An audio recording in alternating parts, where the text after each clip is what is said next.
नमस्कार। DElEd fourth semester CRT UP online classes में आप सभी का स्वागत है। आज हम सामाजिक अध्ययन के अंतर्गत विषय भूगोल में उत्तर प्रदेश के प्राकृतिक क्षेत्र के बारे में बात करेंगे और उत्तर प्रदेश के प्राकृतिक क्षेत्र के अंतर्गत क्या-क्या विविधताएं हैं, क्या-क्या कौन-कौन से क्षेत्र हैं, उनकी प्राकृतिक और भौगोलिक स्थिति क्या है, तो इसके बारे में हम आज आपसे चर्चा करेंगे।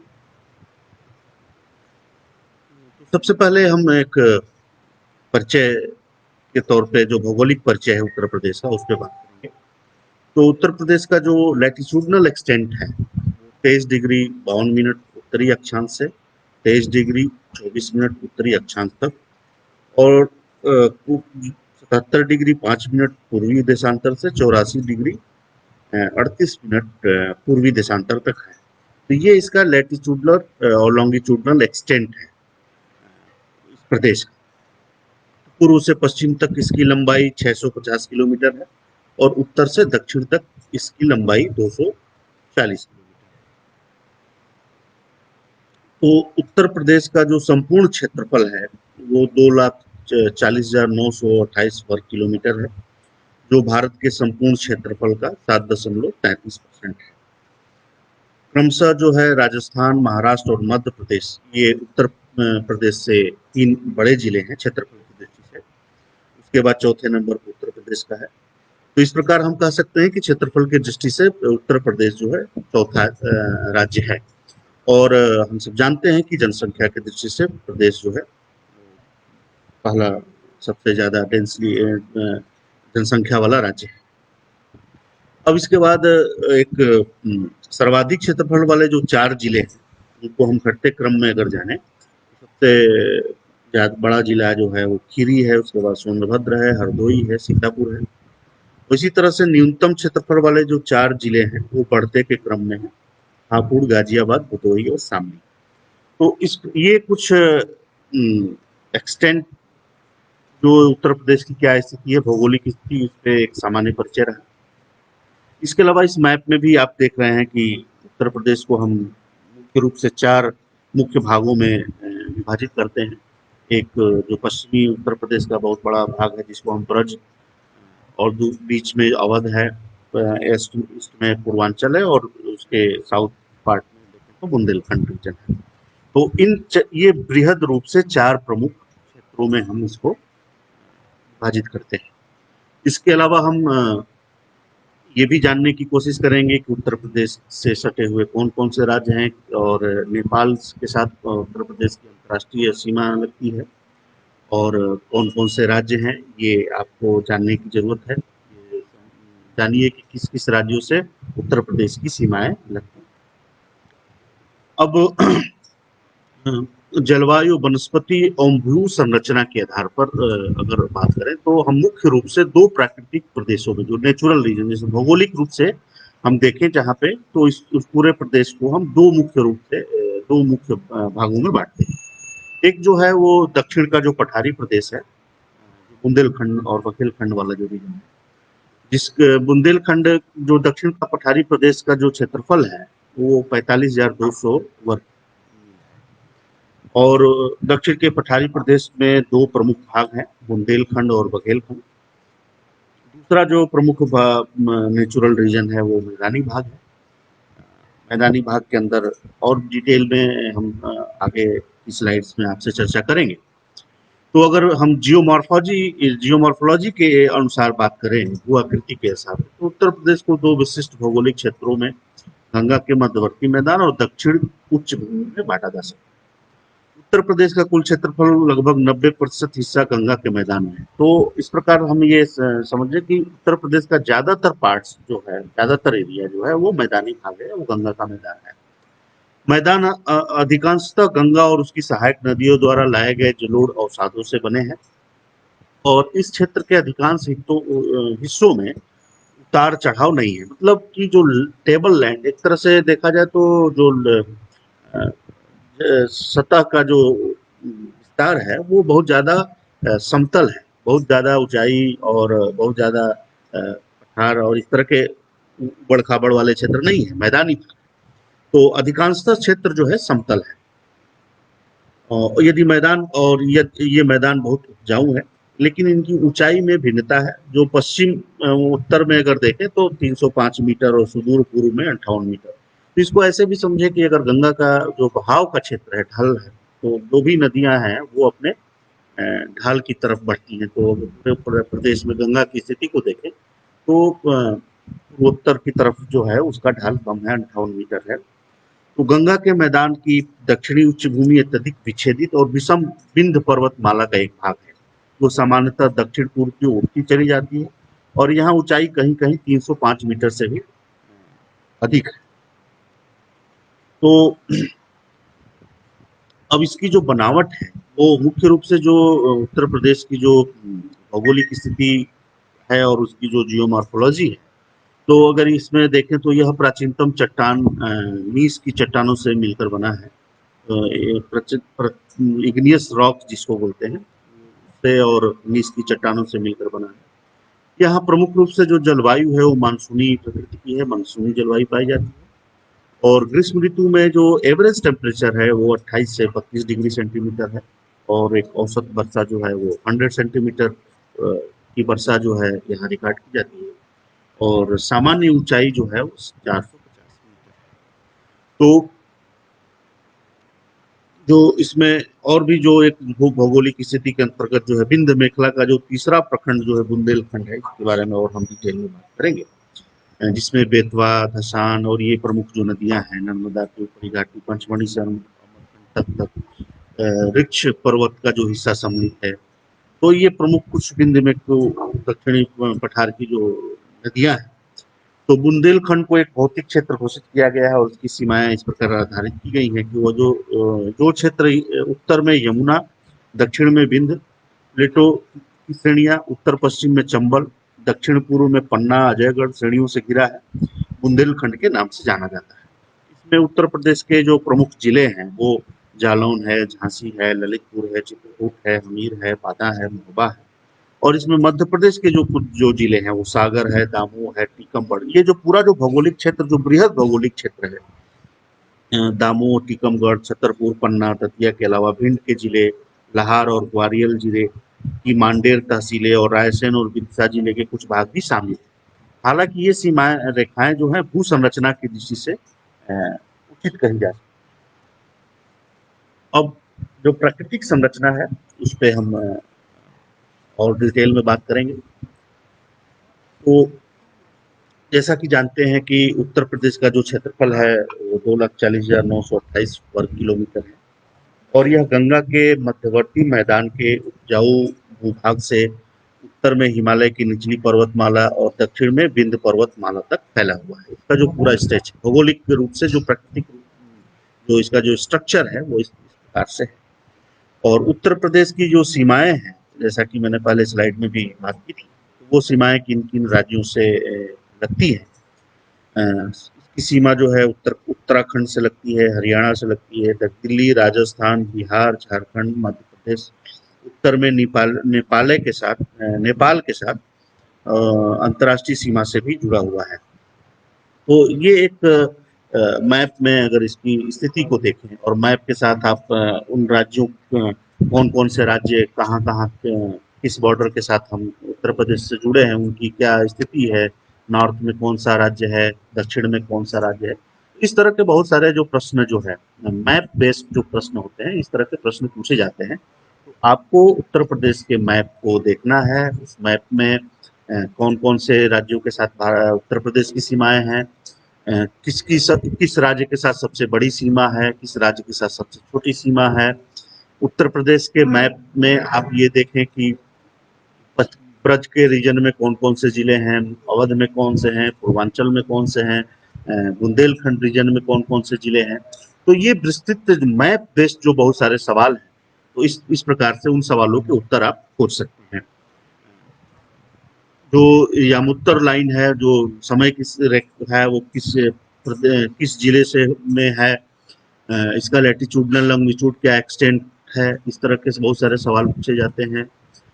वनस्पतियां, नदियां, इन सब और भी जो विविध प्राकृतिक क्षेत्र हैं, प्रदेश के, उनके बारे में हम और चर्चा करेंगे। जैसा कि हम सब जानते हैं कि गंगा और यमुना जो प्रमुख दो नदियां हैं, इनके अलावा इनकी बहुत सारी सहायक नदियां हैं जो ट्रिब्यूटरीज हैं, और उनका कैचमेंट एरिया है। फिर उस नदी नदी की जो मॉर्फोलॉजी है, उसकी जो जियो मॉर्फोलॉजी है, उसके अलावा जो नदियों द्वारा बहुत सारे आकृतियों का निर्माण होता है, सब विषय आप पूर्व की कक्षाओं में पढ़े होंगे कि नदी के द्वारा जो अपर्दन के द्वारा कौन से आकृति का निर्माण होता है, और उन नदियों पे कौन-कौन से डैम बने हैं, कौन सी नदी सिंचाई के लिए उपयुक्त है, नहर को कहाँ से निकली। इस तरह के बहुत सारे जो प्राकृतिक क्षेत्रों से जुड़े हुए सवाल हैं, उनके उत्तर आपको खोजने चाहिए।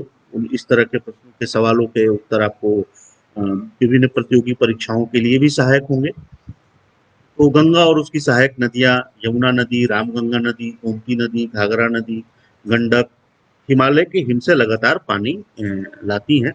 और विंध्य श्रेणी से निकलने वाली जो नदियां हैं, चंबल, बेतवा, केन, यमुना नदी में मिलने से पहले राज्य के दक्षिण पश्चिमी हिस्से में बहती हैं। विंध्य श्रेणी से निकलने वाली जो सोन नदी है, राज्य के दक्षिण पूर्वी भाग में बहती है।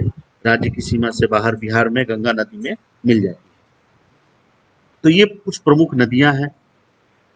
कौन सी नदी किस नदी की ट्रिब्यूटरी है, मेजर रिवर, और नदी में कहाँ किस स्थान पे जाके मिलती है, उनका जो संगम स्थान क्या है, उसका उन नदियों के उद्गम स्थान क्या है, उन नदियों पे कहाँ कहाँ बांध बने हैं, उन नदियों पे किस तरह की बिजली की जो परियोजनाएं हैं, हाइड्रोलिक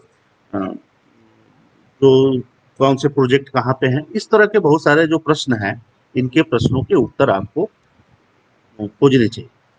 अब हम बात करेंगे कि देश की जो वनस्पति और जीव जीव के बारे में, जो नेचुरल फ्लोरा एंड फ्यूना। तो जैसा कि पूरे राज्य के पूरे क्षेत्रफल का लगभग बस 12.8% वन से आच्छादित है। हिमालय प्रक्षेत्र, गंगा के मैदान में स्थित जो तराई भाबर के क्षेत्र हैं, वहाँ पे अधिकतर वन, जो तराई और भाबर वाले जो बेल्ट हैं, जो हिमालय के से नीचे के जो क्षेत्र हैं, वहाँ पे बहुत प्रचुर मात्रा में वनों की मात्रा है। विंध्य क्षेत्र के वन में अधिकतर झाड़ियां हैं। जौनपुर, गाजीपुर, बलिया में कोई वन भूमि नहीं है। 31 जनपदों में वन क्षेत्र बहुत कम है।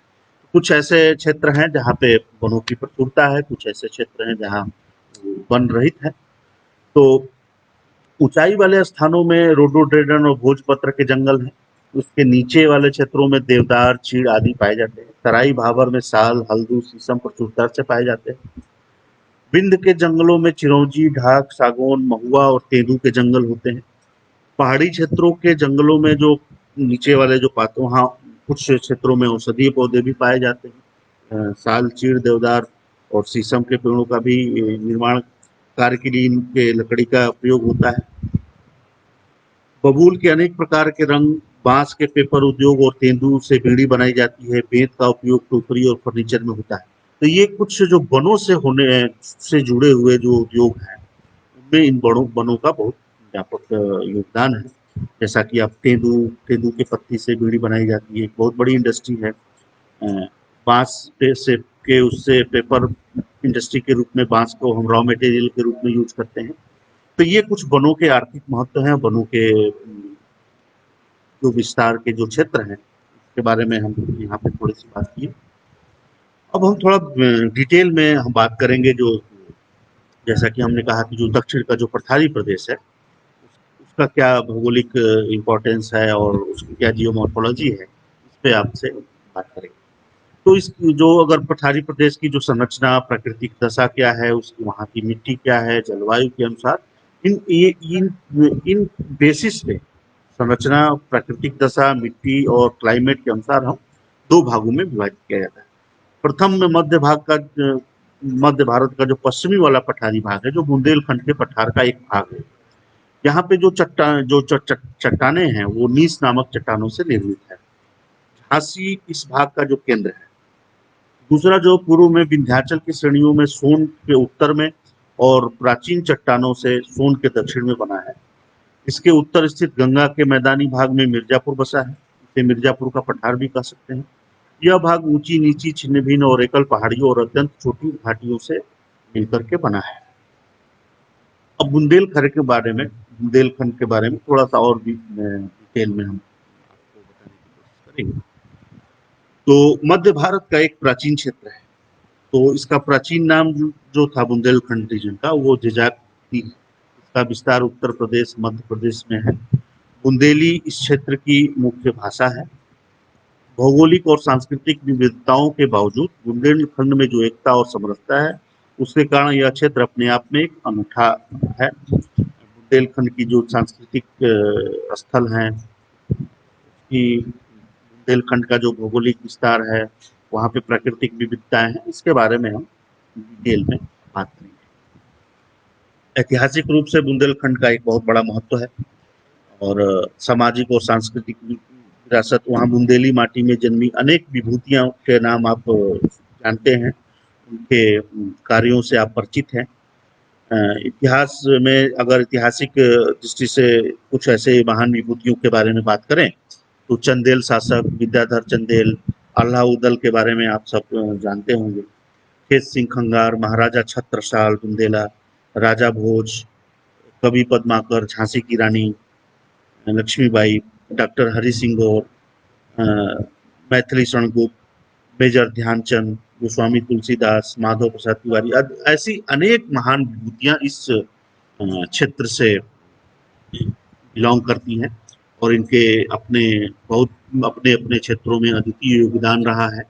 महारानी लक्ष्मीबाई का योगदान लड़ाई जो 1857 का विद्रोह था उसमें आप सब जानते हैं भली भांति। अलाउदल और इसी तरह से जितने भी महान विभूतियां हैं, गोस्वामी तुलसीदास जी, मेजर ध्यानचंद, तो ये सब महान विभूतियां इस धरती से पैदा हुई हैं। बुंदेलखंड में ही तारण पंथ का जन्म स्थान है। ये कुछ इस क्षेत्र की जो सांस्कृतिक और प्राकृतिक क्षेत्रों के साथ साथ कुछ यहाँ पे हम सांस्कृतिक क्षेत्रों की भी बात कर रहे हैं। बुंदेलखंड में शहर, खजुराहो और सागर विश्व प्रसिद्ध है। गंगा का जो, और इसके बाद हम जो दूसरा जो महत्वपूर्ण भाग है प्रदेश का, जो नेचुरल रीजन है, वो गंगा का मैदान है। गंगा के मैदान में उत्तर प्रदेश का अधिकांश भाग आता है। जैसा कि मैंने पहले भी बताया कि ज्यादातर जो एरिया है वो गंगा के मैदान के वाले ही एरिया हैं जो इस प्रदेश में है। यह मैदान गंगा और उसकी सहायक नदियों के द्वारा, जैसे राम गंगा, घाघरा आदि नदियों से बना है और समतल है, सुप्रवाहित और प्रधानतया कृषि मुख्यतः इन क्षेत्रों का जो व्यवसाय है वो कृषि आधारित है, क्योंकि नदियों द्वारा लाए गए जल से, जो जलोढ़ मिट्टी से जो बृहद क्षेत्रों का निर्माण होता है, वो बहुत ही उपजाऊ है। तो इसलिए इस प्रधानतया जो है वो कृषि आधारित क्षेत्र है। इस मैदान को निम्नलिखित उप विभागों में भी विभक्त किया जा सकता है। अगर गंगा के मैदान को हम कई सारे सब भाग में बांटें तो उसमें ऊपरी गंगा का जो मैदान, जो इलाहाबाद के समीप तक, और जहाँ पे अगर वार्षिक वर्षा रेखा, अगर नेचुरल हम एनुअल रेनफॉल के हिसाब से हम डिस्ट्रीब्यूट करें तो वहाँ पे औसतन 40 इंच की वार्षिक वर्षा होती है।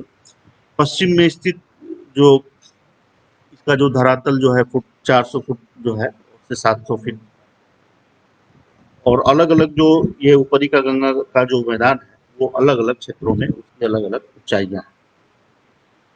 तो इस जो गंगा का मैदान का अधिकांश जो भाग है वो गंगा और यमुना के दोआब में पड़ता है। दो नदियों के द्वारा जो बनाए गए क्षेत्र हैं, जहाँ उसको दोआब वाला भाग है वो गंगा और यमुना का जो दोआब है। और गंगा की तलहटी में जैसे हम ऊपर उठते हैं जाते हैं, वर्षा की मात्रा कम होती जाती है। अतः 40 से औसतन 40 से 30 इंच वर्षा वाले प्रदेश को मध्य भाग का मैदानी भाग, और 30 इंच से कम वर्षा वाले जो पश्चिमी अपेक्षाकृत शुष्क भाग को पश्चिम का मैदानी भाग कहते हैं।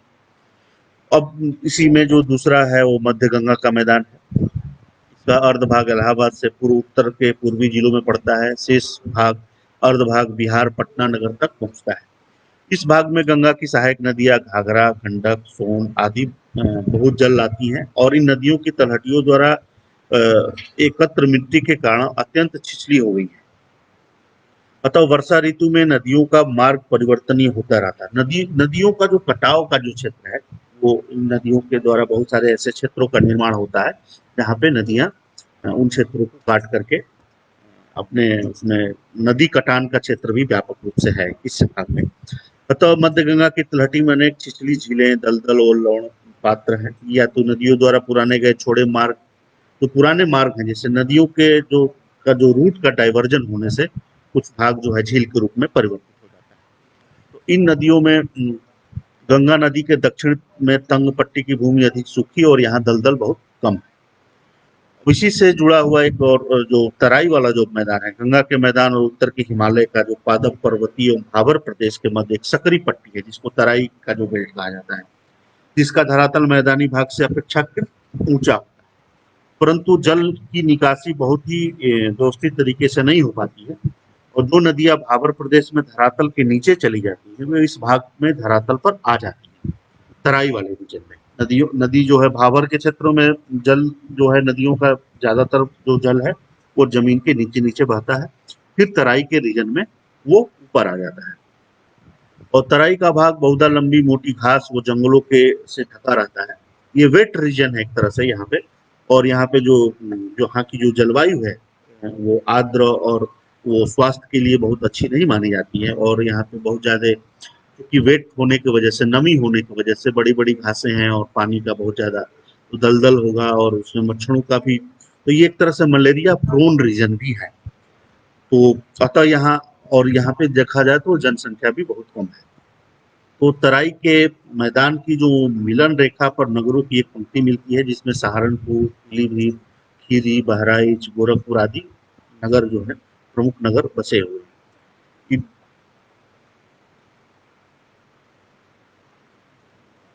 अब हम यहाँ पे प्रदेश की जो मिट्टी और वर्षा की विषमता और सिंचाई से जुड़े हुए कुछ बातों पर आपका ध्यान आकर्षित करना चाहेंगे।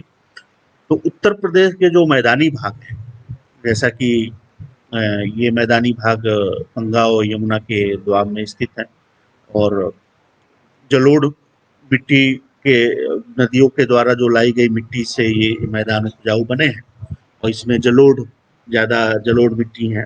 तो नदी के किनारे के पास वो का जो क्षेत्र है उसको हम खादर कहते हैं।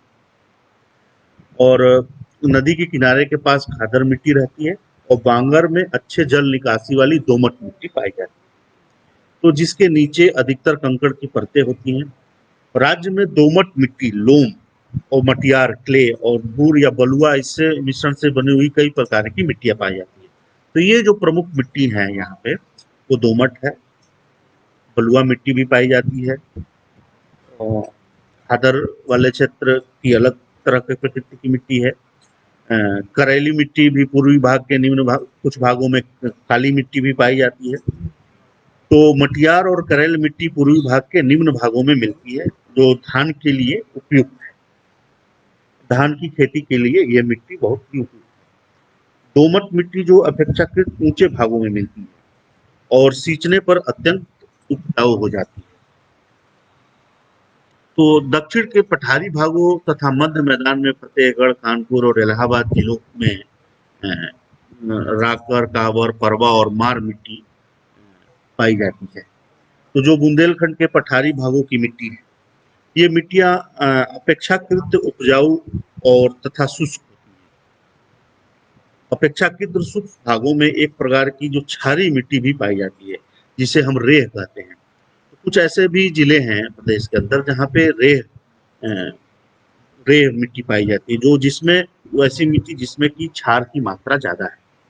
तो यह मिट्टी और रेह के वजह से जो है वो ऊसर वाले क्षेत्र भी बन जाते हैं।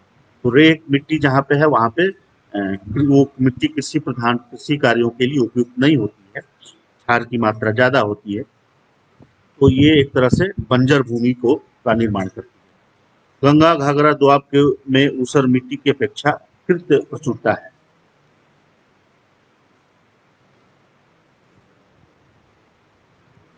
तो अभी हम उत्तर प्रदेश के जो प्राकृतिक क्षेत्र हैं, उत्तर प्रदेश की भौगोलिक स्थिति क्या है, उत्तर प्रदेश में जो प्रमुख नदियां हैं, उत्तर प्रदेश के प्रमुख वनस्पतियां क्या हैं, वन क्षेत्र क्या हैं, उनका विस्तार क्या है।